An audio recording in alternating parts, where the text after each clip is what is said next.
Hello and welcome to another Kuma's Kitchen, and tonight is Greek night. I've been hankering for Greek food. I haven't had a good Greek food since I was in Vancouver, so I made gyros. And the meat's been marinating for 24 hours. Absolutely fantastic. Only problem I had was a bit of a malfunction with the pita bread I can get here. Hopefully you can get better pita bread. I'm sure you can. I remember getting good pita bread in Canada. Not so easy to find in Japan. The stuff here just, it didn't split properly there. So I ended up with stuff falling out all over the place, but it's still tasty. So let's go in the kitchen and make some right now.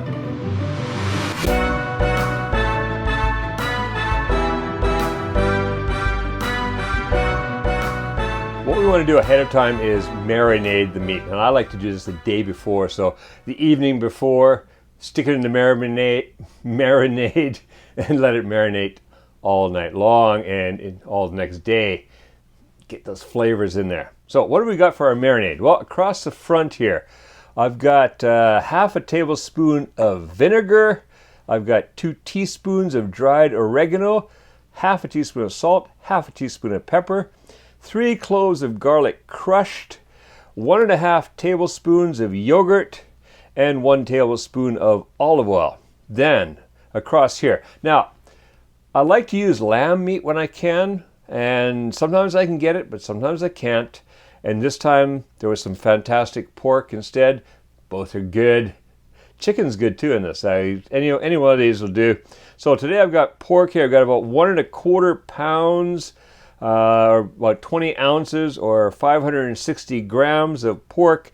And as you can see, it comes in these nice strips like this. That's perfect. That's just nice. You can get it like that. That's fantastic. Otherwise, just cut up into bite-sized pieces, basically. All right. So what I'm going to do now, first of all, is going to make the marinade. So I'll get a bowl, and then just toss everything in. So let's see. You might need a little help. In you go. In goes the yogurt. And the olive oil,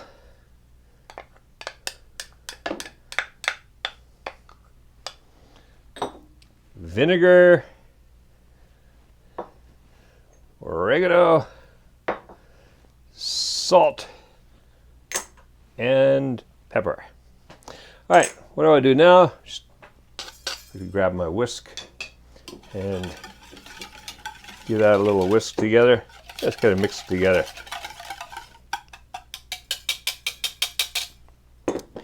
And then I'm going to put the meat in there. Now, I like to not, instead of throwing it all in there at once, just kind of toss a few pieces in there. Like that. Maybe one more in there. And then mix it around a bit. Just to start getting that coated. And let's just toss some more in there. Just keep doing this and keep mixing until all the meat has got some of the marinade contacting it. So it's just kind of coated with some of that marinade.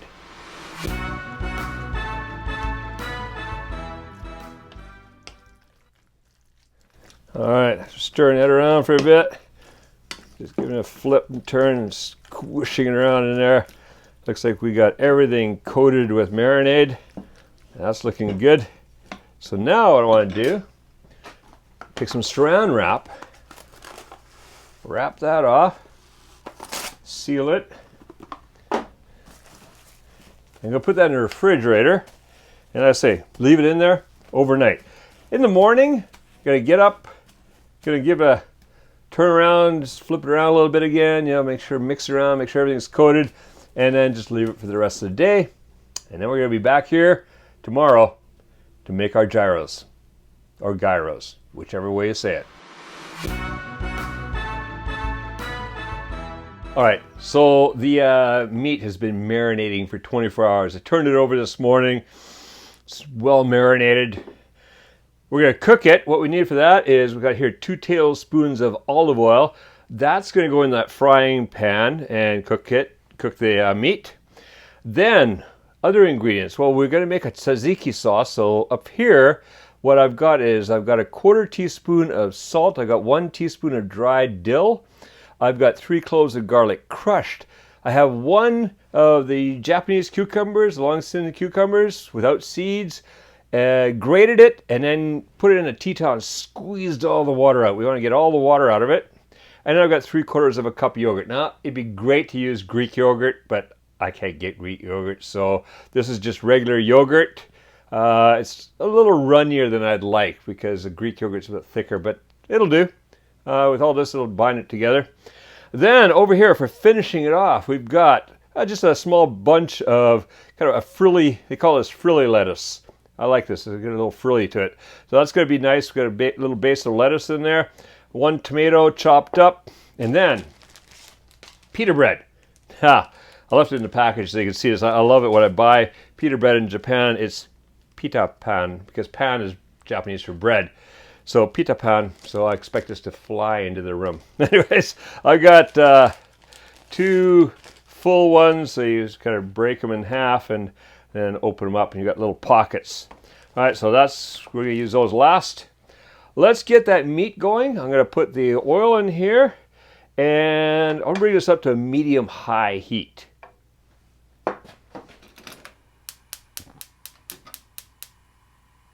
I'll get good heat in there and gonna get that meat cooking in there for about 8 to 10 minutes. I want to brown it nicely, a little bit of browning happening, and it's going to cook well because it's thin slices. So 8 to 10 minutes at medium high, yeah, that'll do. There we go. Just toss it all in, marinate and all, because the marinade has basically become part of the meat. So just spread it around. And all I'm going to do is, like I say, cooking it for 8 to 10 minutes, flipping it around, making sure it all gets evenly cooked. And I'll see you back here shortly because we're going to make, while this is cooking, we're going to make that tzatziki sauce.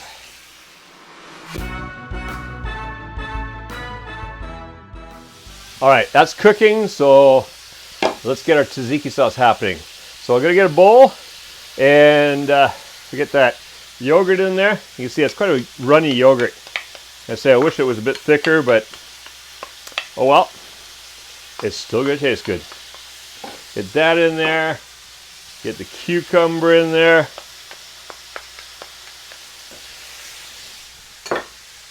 Get that garlic in there.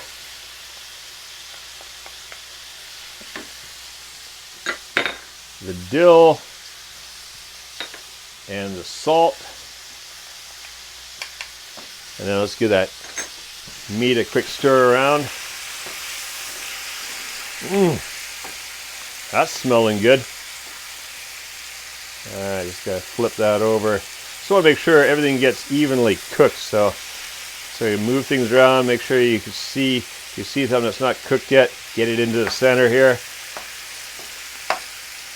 That piece there, come on, in you go. And that piece there. Alright, so you keep doing that every once in a while. Now, let's mix this up. All I do is just mix it together so it's all combined, and then we got our tzatziki. We are ready to go. Now we're just waiting for that meat to cook. So I'll see you back here shortly.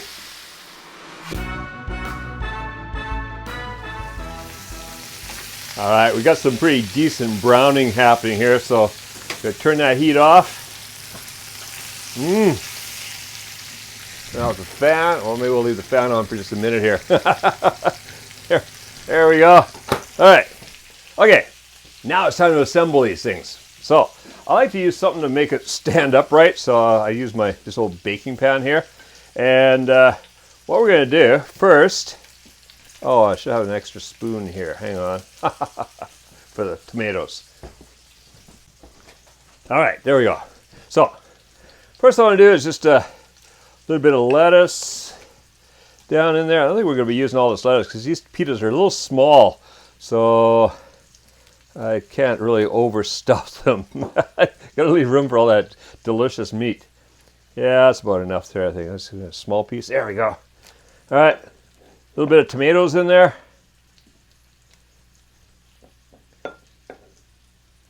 All right, gonna keep doing that for, oh, man overboard.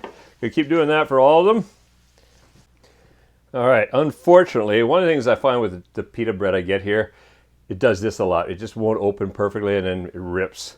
So I've had that happen quite a few times. I really would like to get some good pita bread and a bit bigger size. I mean, these are ridiculously small. I don't think we're gonna fit everything in here, but that's okay. If you use a bigger pita bread, you're gonna fit them all in there. Yeah, we're gonna have some of this as is with the sauce. Right, let's see. Get a couple pieces in there. Oh yeah, look at that. That's a beauty.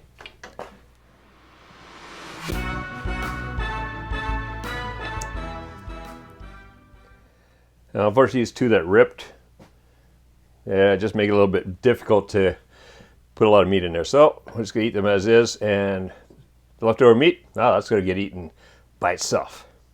All right, and what you do is take some of this tzatziki sauce, pour that over top. These two are absolutely perfect. I'm a little disappointed with the back two here. One of the things you can't get pita bread. I do this quite often. Instead of pita bread, I use tortilla shells because at least those I can rely on to work properly.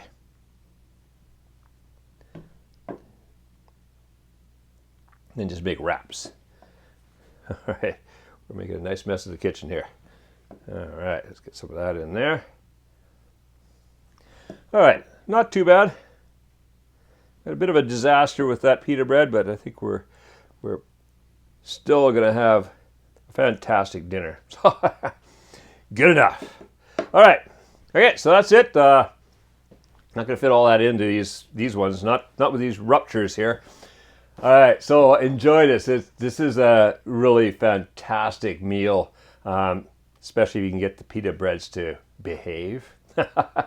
All right, enjoy. Hey, if you like this recipe, especially if you can get good pita bread, then be sure you hang around because there's a lot more here on the YouTube channel. They're all original Kuma's Kitchen, Kevin Riley recipes. And make sure you subscribe because there's a new one coming out every Monday. And hey, if you're not yet a patron of Kuma's Kitchen, well, please consider becoming one because it makes sure I could afford to get better pita bread and things like that. And you get some cool stuff that the patrons get. Anyways, now go make these and make cooking fun again with Kuma's Kitchen.